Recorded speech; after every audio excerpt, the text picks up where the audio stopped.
vontade para você me corrigir aí ao longo do que eu estiver apresentando, se tiver alguma informação não muito precisa. Eu vou desligar aqui o microfone e a câmera para melhorar o sinal, tá bom? Uhum.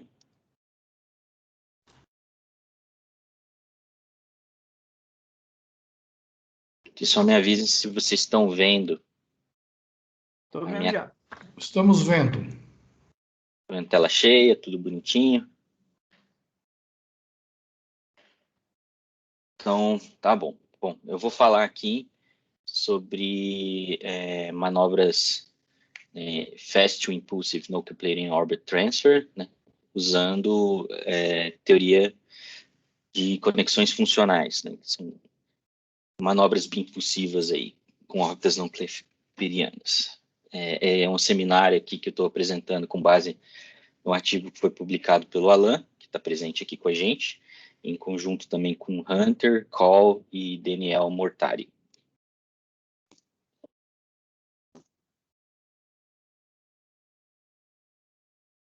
Isso aqui. O que o paper apresenta para a gente, né? Ele apresenta aqui uma transferência de órbita aqui de Terra a Lua, né? E a gente vai estar levando em conta aqui 4 corpos. E, gente, perdão, vou fechar aqui. Estamos levando os 4 corpos, né? A Terra, a Lua, a espaçonave e o Sol. Usualmente, esse tipo de abordagem ela é resolvido por problemas de valor limite de 2 pontos, que aqui a gente chama de TPBVP na apresentação, né? Eles vai estar resumido por essa nomenclatura aqui, esse acrônimo, e geralmente eles têm considerações de perturbações de arrasto, pressão radiação solar, termos harmônicos de alta ordem e múltiplos corpos. E foi verificado que o TFC ele satisfaz essas condições de contorno com exatidão, né, e tem uma convergência muito rápida. Isso traz alguns benefícios para esse tipo de análise. Então, por exemplo, geralmente a equação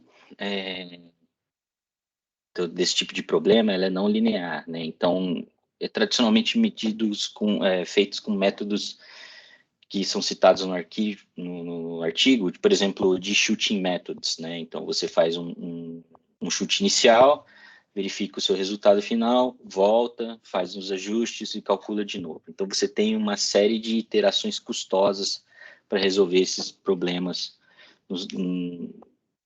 em outros métodos apresentados, né? E o TFC, o que ele faz? Ele cria funcionais que satisfazem analiticamente essas condições de contorno que você tem do problema, né? Por exemplo, a transferência de órbita aqui, né? Você sai de um ponto inicial, por exemplo, na órbita da Terra e quer chegar numa órbita na Lua. Então, você tem uma condição inicial, uma condição final de posição e o TFC vai resolver as suas velocidades para satisfazer essas condições. Então, essa aqui é a parte da restrição dessa otimização, então você consegue tornar o problema irrestrito. E aí, com esse problema irrestrito, nessa equação irrestrita, você consegue aplicar um método de mínimos quadrados, por exemplo, pode ser, dependendo da característica da equação diferencial, se ela for, por exemplo, os parâmetros dela forem lineares, você consegue resolver com mínimos quadrados normais, normal. Mas se for não linear, aí... Ivan, está escutando? Estou escutando, professor. É que nós não estamos vendo o seu cursor, não sei se você está mudando as transparências. No momento, eu não estava mexendo no cursor. Deixa eu colocar aqui, se dá para ver agora o cursor? Sim, claro. Tá, aí vou deixar esse pointer aqui, mas no momento eu não estava mexendo. Mas eu estou aqui abordando esse parágrafo aqui, que a gente está falando da solução da equação de forma irrestrita com mínimos quadrados. Se a característica da equação for linear, ele vai estar resolvendo com mínimos quadrados, por exemplo, como convencional, mas se for não linear, você vai usar um método não linear de mínimos quadrados. Você também tem uma grande eficiência na precisão dos erros, né, em termos de posição e velocidade, e também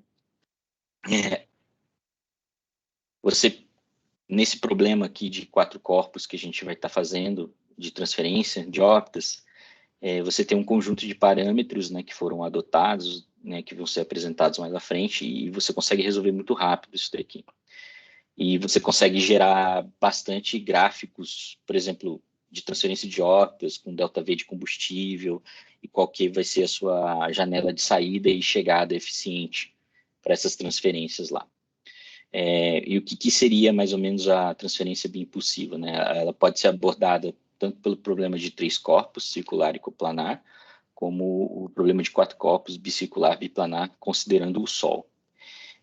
Quais são esses parâmetros que a gente está falando, né? É o primeiro impulso que é aplicado na partida da órbita baixa da Terra, e o segundo impulso aplicado quando você chega na órbita da Lua. Você vai ter o tempo de voo, né, de transferência da Terra à Lua, e a direção relativa do Sol em respeito ao seu sistema. Então, são esses parâmetros que a gente vai estar usando para poder achar o mínimo ΔV, utilizando o TFC. E aqui a gente fala um pouquinho da teoria de conexões funcionais, né? Então, ele resolve equações diferenciais baseado nessa teoria, e ela tem demonstrado produzir soluções com erro de nível de máquina, né, muito rápido, em ordem de milissegundos, né. É um código muito eficiente, e tanto para equações diferenciais lineares e não lineares. E isso está sendo aplicado para uma ampla gama de casos. E aqui a gente começa a ver aplicações para nossos problemas de mecânica orbital. Então, você tem uma capacidade de derivação, as classes de funcionais, né, que são funções de funções, que são chamadas de expressão de restrição. Eles têm característica de sempre satisfazer analiticamente essas restrições lineares atribuídas, e usando essas expressões restritas, a equação diferencial ela pode ser transformada em uma expressão algébrica que pode ser resolvida, né, através de uma variedade de técnicas de otimização. Então, em geral, ele fornece uma interpolação funcional, né, incorporando um conjunto de N restrições lineares. Isso aqui é a carinha dessa restrição, dessa função que a gente está adotando. Essa daqui, aí o Alan pode me corrigir, pelo que eu entendi, ela está adaptada para problemas de two-point value problems. Né? Nos artigos que eu estava olhando, dependendo da natureza do seu problema, você pode estar trabalhando ela. Mas a gente vai falar um pouquinho dela aqui. O G de T aqui dela é que é uma função livre. Esse P de JC, ele é essa projeção da função livre no espaço de funções que satisfazem restrições e são obtidas fazendo com que a função de restrição é igual a zero, substituindo x por GT pela função livre. Esse φ de J aqui, eles são as funções de trocas, né? Switching functions, né? Eu acabei traduzindo para funções de trocas, onde elas são iguais a 1 quando avaliadas na restrição de referência e 0 nas demais restrições. Então, elas são compostas por um conjunto de funções linearmente, né, independentes, que são chamadas de funções de suportes, S de K em T, de coeficientes desconhecidos a IJ, tal que o φ de T aqui vai ser igual a funções de suporte aqui vezes esse coeficiente. E como que você define essas funções, né? Você vai escolher um K funções de suporte, escrever cada equação de troca com uma combinação linear dessas funções de suporte com os coeficientes desconhecidos, e baseado nessas definições de funções de troca, escreve um sistema de equações para resolver esses coeficientes desconhecidos. Ok, então aqui a gente meio que vai fazer esse processinho rápido aqui, só para explicar o que é esse passo a passo para obter essas expressões restritas do TFC. Então, aqui você vai ter aqui como que a gente declara uma função de equação diferencial não linear de segunda ordem, né, com valores limites. Aqui está os parâmetros para condição inicial e condição final. E como a gente está trabalhando com um problema bidimensional, né, uma órbita bicircular, então a gente tem aqui o vetor x, com x e y, né? E por isso que aí está essa notação aqui vetorial. Então aqui você tem aqui a função da primeira derivada, segunda derivada, você faz a restrição aqui, tudo isso aqui igual a zero. E ela está agora, a gente pode adaptar aquela questão, a fórmula anterior que eu apresentei, mas da forma vetorial, né? Só para levar em conta aqui. Então, esses índices aqui agora que aparecem é para levar em conta a forma vetorial aqui em cima que a gente declarou. A função de suporte ela foi definida aqui da seguinte forma, que isso aqui foi escolhido através de um método lá, que eu não tive oportunidade de ver, mas ela foi adotada dessa forma aqui. Ok, então com aquelas definições, nós temos aqui agora as primeiras equações aqui de trocas, que elas são definidas aqui em T0 igual a 1 e o T final igual a 0. Aqui a gente monta o sistema de equações com os coeficientes desconhecidos, passa para um sistema matricial aqui, né? Aí a gente pode resolver isso aqui por inversão matricial e a gente acha esses coeficientes aqui. Então, a gente consegue achar as funções de troca da equação. Agora a gente vai fazer as projeções, né, das equações livres lá, né? Então ele faz essa manipulação aqui, né, as projeções funcionais, e aí você consegue alimentar lá a equação. Aqui você vai ter a de troca e aqui dos funcionais de projeção. Beleza, você substitui então lá na equação diferencial e agora você transformou a equação diferencial aqui de forma restrita, né? Você vai ter aqui o seu G de J, o G de J ponto, G2 ponto J. E agora, para resolver essa equação, você vai definir a sua função livre, vai discretizar o domínio e resolver essa equação algébrica resultante da equação. Então, aqui nessa aplicação aqui, você define uma função livre, né, que é uma combinação linear de funções base multiplicadas por um coeficiente desconhecido, que agora me fugiu o nome desse... esse aqui é o epsilon? Alguém pode me corrigir? Esse é o QSI. QSI, perfeito. Obrigado. Então, você tem um vetor H, um vetor de desconhecidos QSI, que você vai estar adotando. Então, você tem esse H, que ele e tem uma dimensão M, né, desse vetor, e você escolhe a mesma dimensão M para esse QSI aqui do vetor desconhecido por componentes I do vetor, né? Então, essas funções bases que a gente está adotando, geralmente eles não vão coincidir com o domínio do problema. E por exemplo, Chebyshev, polinômios de Legendre, né, eles são definidos nesse domínio aqui, de -1 a 1. Então, essas vezes é necessário fazer essas definições aqui, dizer, pertencente a esse domínio aqui, para você definir o problema das funções base e do domínio. Então, você faz um mapeamento linear desses domínios aqui, para você poder resolver essa incompatibilidade de dimensões. Então, as derivadas da função livre agora, então, elas são computadas dessa forma aqui, onde agora você tem um coeficiente de mapeamento do domínio. Então, você consegue agora fazer as derivativas aqui da função livre dessa forma, utilizando esse coeficiente. Resolvendo o problema numericamente, né, então, no domínio do problema e no domínio das funções base, né, você tem que fazer a discretização. E aqui é utilizado o nó de Chebyshev Gauss-Lobach, né, para n mais 1 pontos. Os pontos discretos são calculados dessa forma aqui, né, onde você tem o k aqui até n. Quando comparado com a distribuição uniforme, né, a colocação de pontos distribuídos acima, ele resulta numa matriz mais fácil de ser invertida pelo método de mínimos quadrados, né? Quando o número de funções base m, deixa eu até retornar aqui, esse m aqui, ele está referindo a isso aqui, né, a essa base aqui da sua função livre e dos seus coeficientes desconhecidos, né?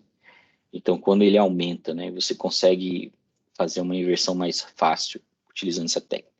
Essa colocação de pontos aqui, né, ela pode ser realizada no domínio do problema através daquele mapeamento linear lá que a gente definiu.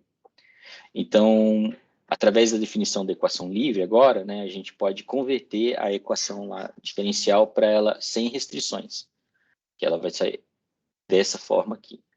Então, como eu mencionei anteriormente, se a equação original for linear, a equação acima também fica linear, né, para os coeficientes desconhecidos de Xi. E pode ser resolvido com qualquer técnica de mínimos quadrados. Mas, por exemplo, se ela não for linear, por exemplo, não linear, como é o caso do que a gente vai ser aplicado, você tem que usar um método não linear. E aqui está uma discretização rápida aqui que eu fiz, né? Que é, por exemplo, você define as suas funções de perda do sistema, você vai ter aqui o Chebyshev-Gauss-Lobato, que você aplica.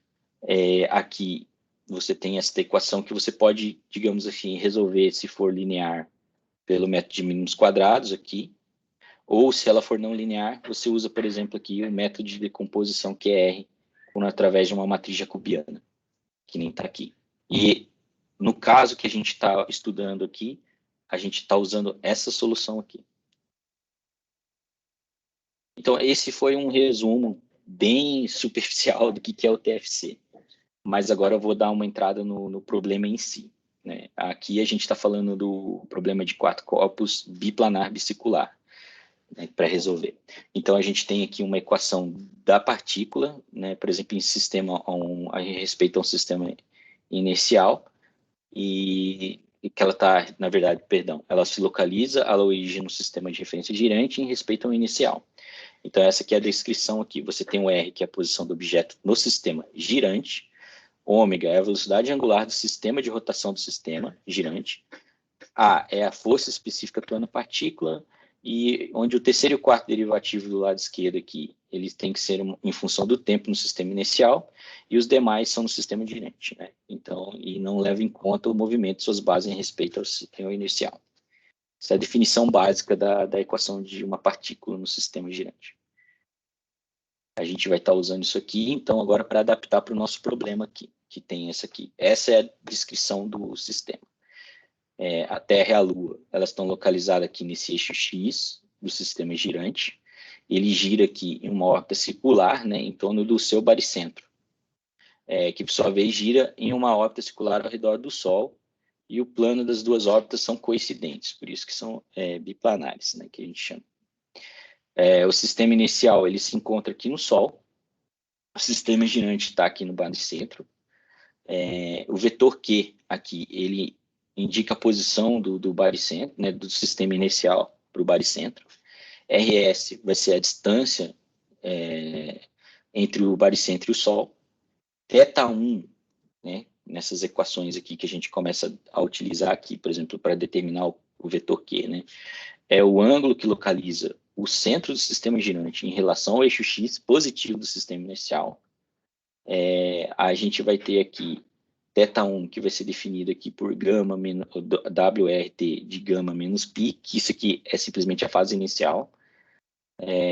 Ômega R aqui é a velocidade angular constante do baricentro no sistema inercial. A derivada ao quadrado aqui, né, do termo Q, que é a aceleração do baricentro em relação ao sistema inicial.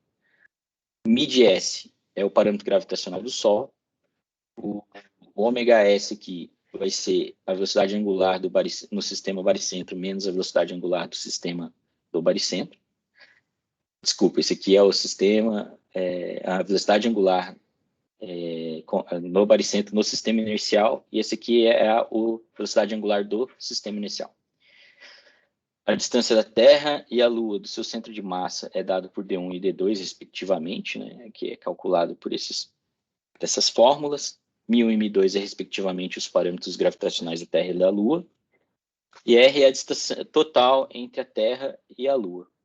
Aqui do eixo X, por exemplo. Mais um pouquinho. Tem aqui agora os R1 e R2 que a gente está definindo, que são os vetores da espaçonave relativos à Terra e à Lua.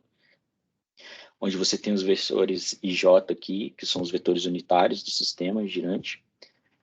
RS vai ser o vetor da posição da espaçonave em relação ao Sol, que é esse cara aqui. E o PS localiza o Sol aqui no sistema girante.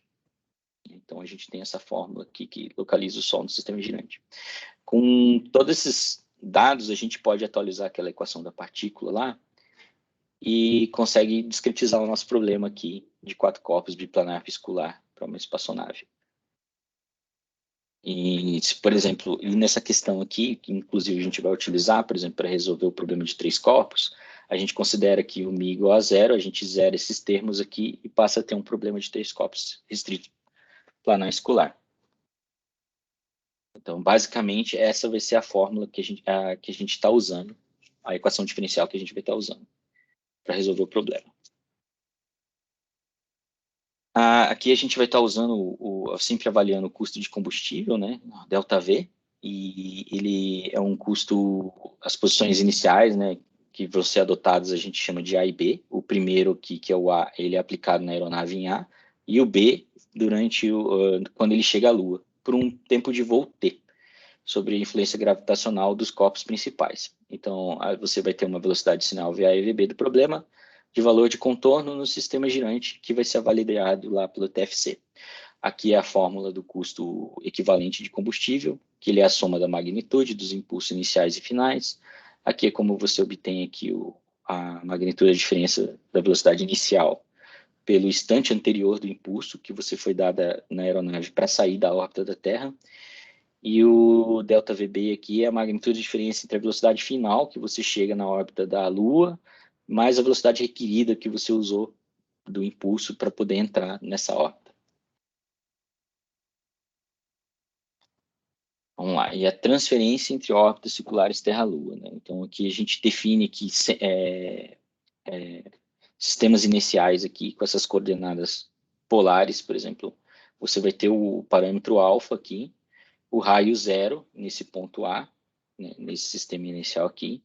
Vai ter um outro aqui de referência na Lua, que você vai ter esse parâmetro beta, pelo φ0 aqui, para definir o ponto B, né, onde você tem as velocidades angulares definidas para cada sistema aqui, em ω0 e ω1 zero aqui. E aqui a gente adota a convenção de mais menos, porque a gente está levando em consideração aqui chegadas tanto no sentido horário ou anti-horário na órbita final. Então, eu posso sair aqui e entrar na órbita no sentido horário ou anti-horário. Esses aqui são a definição dos cálculos dos vetores posição e velocidade de saída e a cálculo de velocidade e posição e velocidade na entrada da Lua, né, no sistema inicial de cada um aqui. Então, aqui a descrição da manobra, né? O primeiro impulso vai ser aplicado quando a aeronave atingir alfa no eixo X, aqui, o segundo impulso é aplicado quando a espaçonave cruza a órbita final da Lua no ponto B, né, que forma um ângulo beta com o X. RA e RB são os vetores posições, e VA e VBF são os vetores velocidades antes do impulso inicial e depois do impulso final. Então, eles já são as velocidades finais, digamos assim, né? No caso aqui é inicial, antes do seu impulso, e a velocidade final depois do impulso.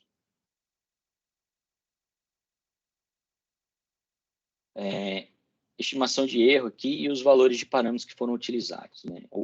A estimação do valor inicial e final são conhecidos, valores de sinal de posições, né? E os valores de velocidade são obtidos pelo método de TFC. E com o uso desses valores iniciais de posição e velocidade, então é integrado o mesmo sistema com um Ruge-Kutta de ordem 4. Aí nisso você pode criar um erro, uma magnitude aqui de erro de posição e de velocidade, né, que vai ser a diferença dessas condições, a magnitude de diferença dessas condições, calculadas por Ruge-Kutta e pelo TFC, para um determinado T correspondente ao tempo de viagem. Então, aqui a gente salienta também que isso aqui não é um erro verdadeiro, é simplesmente uma diferença de erro de um outro método que é bem conhecido, como, por exemplo, o Ruge-Kutta 4, que também tem os seus erros numéricos implícitos. Mas a gente consegue ver a precisão que a gente consegue chegar com esse método de TFC em relação a outros métodos. Então, aqui são as tabelas, é só uma tabela rápida aqui, que eu não vou entrar muito em detalhe, mas são os parâmetros que foram utilizados para resolver esse problema. Os resultados que a gente obteve, né? Então, a gente teve aqui a saída da órbita circular da Terra com uma altitude de 167 km e foi inserida na órbita na Lua com uma altitude de 100 km. Foi utilizado uma espiral para um chute inicial, para encontrar essas possíveis soluções de sistema, que essa espiral é uma variação linear no tempo, de raio e ângulo em coordenadas polares, da posição inicial para a final. Cada iteração dessa equação, que é aquela equação lá que eu mencionei, que a gente faz o problema lá do TFC, leva menos de 1/10 de segundo para ser avaliada, com um erro residual de 10 a menos 15. E na maioria dos casos a gente encontrou entre 10 e 20 iterações, uma solução, né? E casos sem convergências foram excepcionais. O número de iterações dependente do casos, né, considerados varia de acordo com o tipo que a gente está analisando, se vai ser 3 copos, 4 copos, as condições de contorno adotada, o tempo de voo e os chutes iniciais adotados. Aqui a gente vai falar dos resultados obtidos aqui em cada método que a gente usou. Então, aqui no problema de 3 copos, a gente considera lá o Mi do Sol igual a 0, né? E aí a gente resolve o problema aqui de 3 copos restritos, né? Então, para 3 parâmetros principais relacionados à trajetória, que vai ser o parâmetro alfa, que vai ser o ângulo da saída, o parâmetro beta, que é o ângulo de entrada da órbita final, e o tempo de transferência total, que é o T. E aí a gente vai calcular aqui um ΔV com esses parâmetros, fazendo esse algoritmo aqui estabelecido. Que, primeiramente, a gente fixa o parâmetro T, aí a dependência de alfa e beta aqui para um mínimo ΔV, você encontra um T, é encontrado para um T, né? Depois você, com o ΔV mínimo que você encontrou da condição anterior numericamente, né? Você faz uma varredura dos parâmetros alfa e beta em sua vizinhança, um de cada vez, mantendo sempre o menor valor numericamente encontrado. E aí você vai e diminui a vizinhança do que você está avaliando e repete o processo. Então, você vai repetindo esse processo aqui até você encontrar um ΔV menor que esse valor aqui estabelecido e que as mudanças de ângulos também sejam menores que esse valor aqui, de 1 vezes 10 a menos 3. E aqui, por exemplo, apesar do TFC estar obtendo um erro de opção aqui menor, de posição menor que 1 metro, né, por volta até de 5 vezes a ordem de magnitude menor que 1 metro em muitos casos, a solução obtida ela não é necessariamente o menor ΔV, porque o principal erro aqui para encontrar essa relação de parâmetros é a convergência. Então, como lidamos com um problema não linear com múltiplas soluções, essa solução ela pode convergir para qualquer coisa que não seja do interesse nosso. Mas ela tem uma precisão muito boa e a gente consegue investigar várias variações desses parâmetros com função do tempo para um melhor ΔV. E aqui a gente vê, né, você tem aqui o seu parâmetro alfa, parâmetro beta e o seu T. E o melhor T aqui com os melhores parâmetros aqui foi encontrado para um menor ΔV, encontrado aqui, nesse ponto aqui. Aqui, esse gráfico aqui representa sentido horário, e esse gráfico aqui está fazendo pela chegada na órbita final no sentido anti-horário. Então, você vê que muda os parâmetros aqui. Aqui você tem o seu ΔV, variando, né, pelo T, e aqui foi o menor valor encontrado aqui. Ok. Aqui a gente mostra, né, para ficar mais fácil de visualizar essas faixas de ângulos que foram calculadas, né. Aqui é a faixa de ângulo de alfa ótima de saída, e aqui é a faixa ótima de chegada aqui no sistema anti-horário, e a faixa ótima para o sistema horário, né? E aqui são que minimizam esse custo. Aqui são os valores que a gente achou aqui para o mínimo ΔV. Então, ok. Com esses parâmetros aqui do 3 corpos encontrados, agora a gente usa esses parâmetros e a gente coloca a influência agora do Sol. E a gente vai ver o efeito, né, desses parâmetros que a gente encontrou na análise do 3 corpos para calcular o efeito no ΔV. E isso aqui foi o comportamento que a gente teve do ΔV com a posição do Sol. Agora, mudou por volta de 2 metros segundos aqui, né, o ΔV, e ele agora a gente tem duas condições mínimas, né, uma aqui por volta de 90 graus e uma aqui por volta de 270 graus. Aqui do lado esquerdo, a gente tem aqui a condição do sentido horário, e daqui do sentido anti-horário, para essa janela mínima aqui. E agora a gente tem essa outra condição aqui também, que são essas duas janelas aqui, tanto para o sentido horário quanto para o sentido anti-horário. Esse aqui foram os resultados obtidos que a gente fez para o ΔV mínimo, né, para analisar a influência do Sol. Essa aqui ficou a janela, né, ótima do gama, da posição do Sol, para ter o ΔV mínimo. E aqui a gente isolou, por exemplo, só para a gente ver como que muda a posição do Sol, né? Essa janela aqui do ΔV, do gama, num período de 7 dias. Você tem uma variação grande dessa janela aqui. Esse aqui, por exemplo, foi do gráfico, a condição de variação da posição do Sol no sentido anti-horário.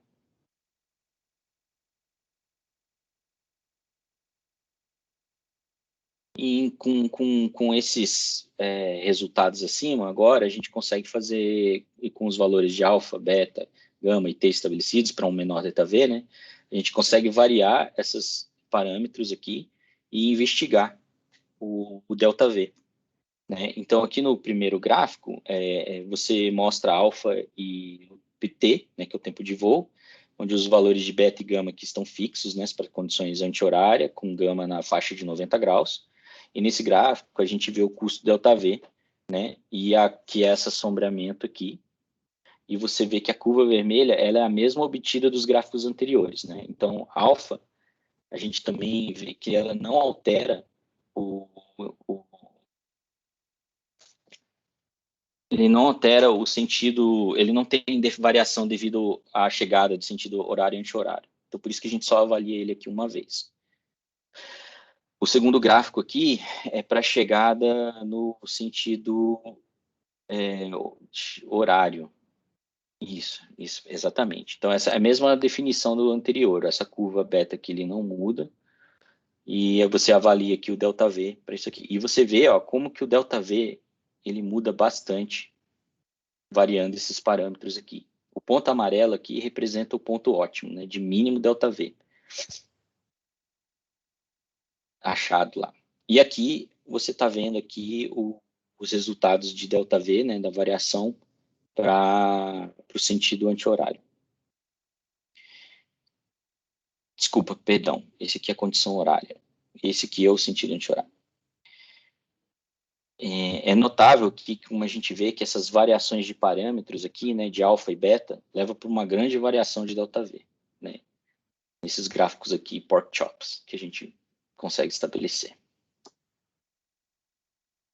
Em comparação com a literatura, né, com os métodos conhecidos, né, a gente tira algumas conclusões breves, assim, né? Por exemplo, manobras do tipo que são utilizadas para avaliar esse ΔV é do tipo Roma, né, onde você tem uma espaçonave que somente sob influência da Terra-Lua, não tem o Sol, né? E então esse método ele é muito utilizado para comparar esse custo de combustível ΔV e o tempo de voo. Existem vários métodos que são utilizados para resolver o problema do estejo de 3 corpos. Aqui também foi citado que existe um software chamado Alto, que ele é utilizado para valores, para calcular a mesma transferência que foi abordada aqui no problema de 4 corpos.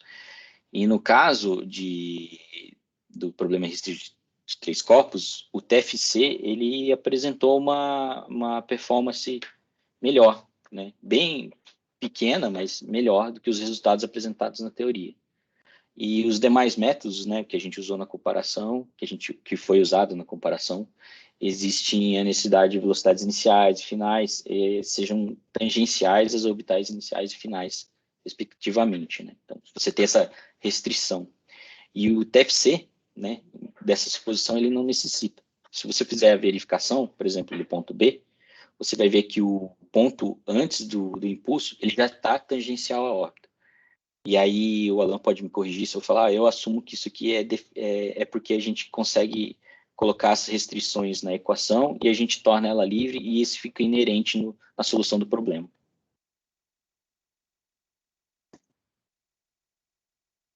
Então, as conclusões, né, que a gente chegou, se foram chegas, o TFC ele tem capacidade de compor essas restrições infuncionais e usá-la para resolver problemas do tipo de two-point bound variable problems, que aparecem nesse tipo de transferências de órbitas. Os funcionais do TFC, eles satisfazem analiticamente essas condições de contorno, né, transformando o problema restrito para um problema sem restrições, que isso permite resolver o problema com método não linear de mínimos quadrados, com recursos de diferenciação automática e um compilador DIT, né, o código que está sendo utilizado, ao invés desses métodos de shooting, né, e esse método ele demonstra rápida convergência. Você consegue, então, construir vários gráficos, né, porque você consegue fazer bastante análises do problema, variando bastante parâmetros, né, então você consegue obter bons resultados preliminares para avaliar a missão. Essa dinâmica do two-point boundary variable problems tem, em geral, múltiplas soluções que são associadas a um mínimo local, que isso implica que, para dada condição de contorno, você pode haver diferentes soluções para satisfazer essas equações de movimento, só que a convergência para o desejado mínimo ΔV de solução depende desse chute inicial, e como a convergência é quase sempre obtida nisso, né, então você pode usar o método para encontrar todas as soluções subótimas do problema. E, em geral, né, mais do que 5 soluções distintas para cada condição de contorno que você utiliza é encontrada, e quanto maior o tempo de voo, mais soluções são encontradas. Mas, uma vez que você identifica essa solução, né, para fazer a seleção ótima é trivial. Então, o que isso permite? Você consegue encontrar rapidamente as soluções distintas do problema e consegue construir gráficos, por exemplo, como o Porkchop que a gente apresentou anteriormente, que permite entender todas as variações de custos, né, como uma função de variações desses parâmetros, né. E, especificamente, que foram encontrados nesse paper, né, você conseguiu calcular 2 trajetórias de transferência entre a Terra e a Lua, com tempo de voo de até 7 dias, né, onde foram analisados para 2 alvos de órbitas, né, por exemplo, sentido horário e anti-horário da Lua, e os resultados coincidem com os melhores valores apresentados na literatura. E no caso de 3 corpos ainda, ele apresenta uma leve melhora em relação ao que foi encontrado na literatura. E isso aqui eu concluo a apresentação. Quem quiser fazer perguntas, eu agradeço aí o tempo, eu espero que tenha sido bacana a apresentação.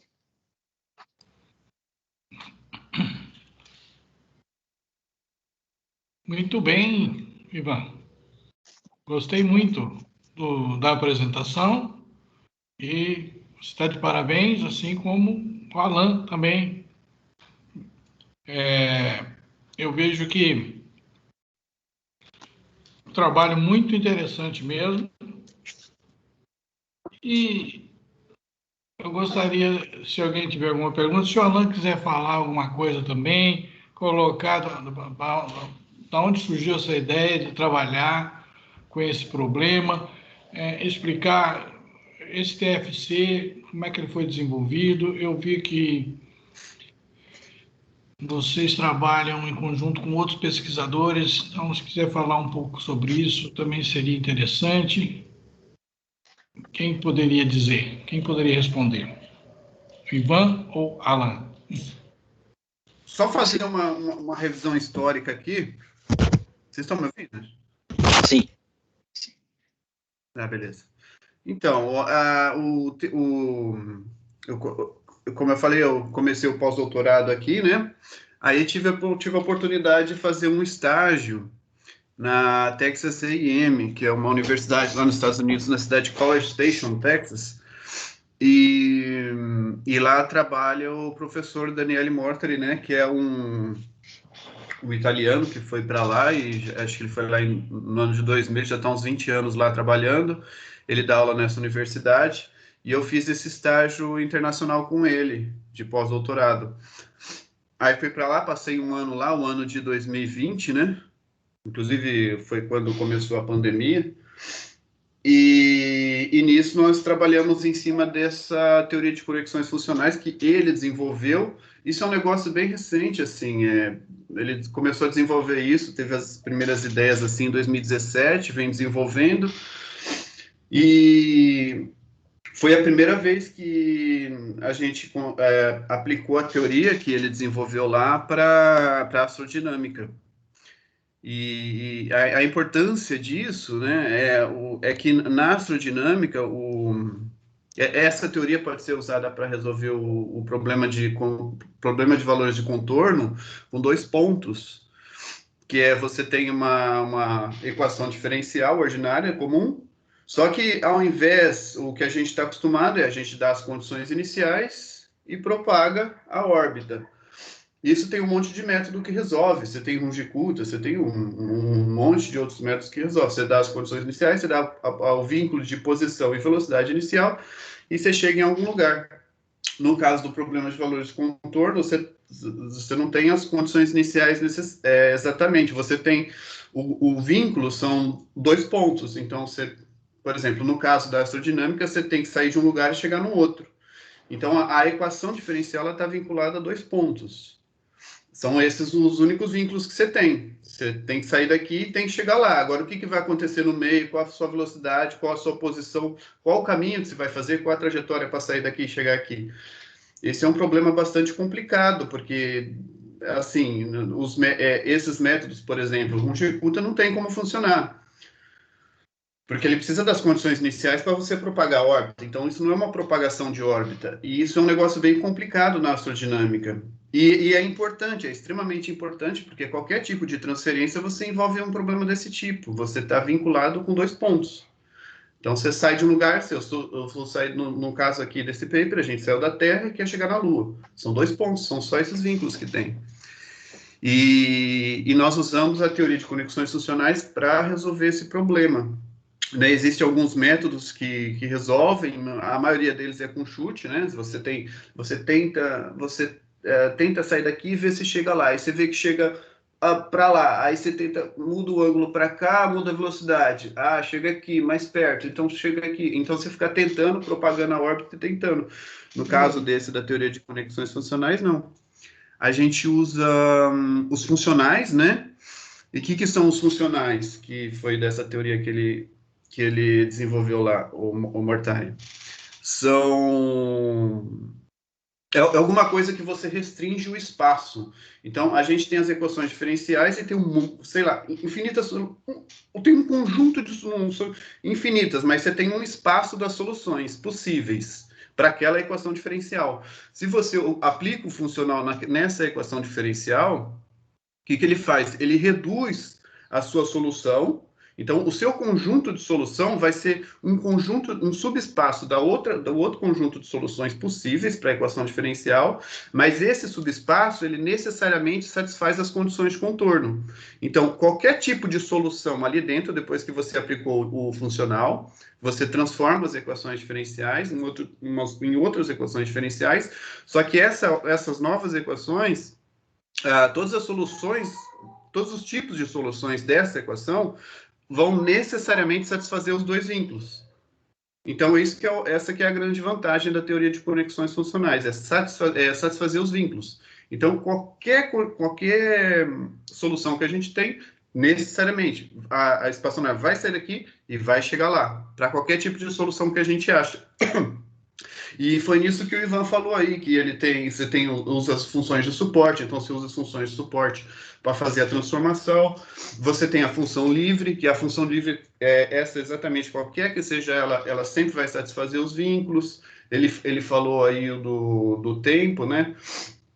Quando você faz uma transformação de tempo, isso é porque a gente usa nessa método para resolver numericamente, a gente usa polinômios, e esses polinômios estão restritos, como o Ivan falou, de -1 a 1. Então, para usar, na nossa transferência, a gente tem um tempo qualquer. Então, a gente transforma o tempo, né? Contrai o tempo para ser de -1 a 1. Seria como apenas uma mudança de dimensão. Você só faz uma mudança de dimensão, tal que você sai do tempo -1 e chega lá no tempo 1. E resolve o problema. E foi isso que a gente fez e resolveu aí. E é bem bacana. Isso é, assim, um negócio bem novo. Está saindo agora. Esse paper aí foi a primeira aplicação dessa teoria para a astrodinâmica. E, assim, isso tem perspectivas de De crescer bastante, de ser bem aplicado para a astrodinâmica. Muitos dos problemas que já foram resolvidos dá para ser resolvidos por esse método, né, de maneira diferente, dá para aplicar esse método aí para resolver transferência. E bem bacana nesse sentido, é uma coisa que está nascendo aí. É isso aí. Ok. Muito obrigado pelas suas explicações. Volto a dizer que eu gostei muito. Alguém teria alguma pergunta aí para fazer? Só comentar que é bem interessante, parece ser bem interessante e sofisticado, né? Pela abordagem que o Ivan mostrou assim, nas equações, não parece ser uma coisa muito trivial de você entender, não. Parabéns. Né, no fundo é simples.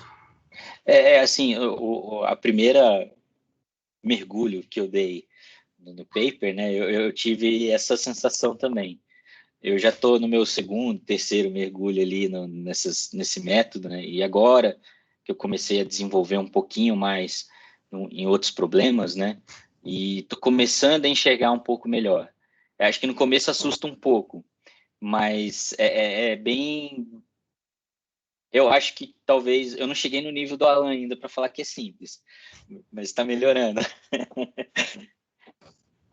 Não, é que a teoria, assim, quando você pega de uma vez e você vê todas as teorias, todos aqueles números, as equações de subespaço, espaços e tal, Uhum.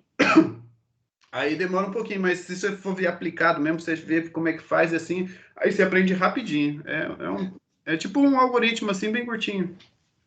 Agora que eu tenho começado a aplicar mais o algoritmo, tenho enxergado melhor as últimas discussões que a gente está tendo aí.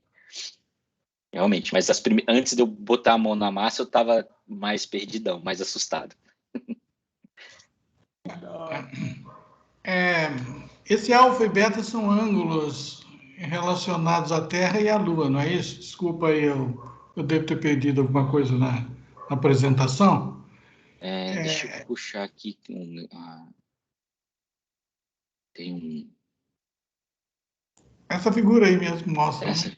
Isso. Digamos que você está numa órbita inicial aqui, né, professor? Você tem um Uma eixo órbita X. inicial circular na Terra e Isso, outra na Lua, né? isso. O problema foi definido dessa forma. E o alfa, ele está relacionado a um sistema inicial local aqui na Terra, né? Então, em É, vai relação ao ser, vai ser um momento que a espaçonave vai abandonar órbita. esta órbita circular, né? Isso. É o momento que você aplica o impulso inicial e você E, e, inicia. e ela abandona esta órbita circular tangente, né? De forma tangente, né? Sim, tangencial. E ela entra também tangencial aqui na órbita final, né? E a posição dela está dada pelo esse ângulo B, porque tem um outro sistema inicial local aqui na Lua. Então, o software permite te fornece uma faixa desse alfa que seria mais produtiva, assim como uma faixa desse beta, não é isso? Sim, eu acho que o software, o que a gente foi feito foi calculado o parâmetro de mínimo custo lá de combustível, né, o delta V, para achar essas faixas. Isso mesmo. E primeiro foi feito sem o Sol, né, encontraram-se faixas sem o Sol, mas depois foi incluído o Sol, né, em cima desses parâmetros já encontrados sem o Sol, e encontrou a faixa também para a posição do Sol. É muito interessante mesmo. Obviamente, ah, isso foi comparado com resultados da literatura e vocês acertaram, né? Sim. Eu não, professor, foi só o Alan que fez. Mas, sim, Mas você vai trabalhar com ele, com certeza aí você vai vou. estar envolvido aí nesse problema, né? Sim, Parabéns para vocês, viu? obrigado, professor. Gostei muito. Valeu, vamos para frente. Tá bom, muito obrigado aí pela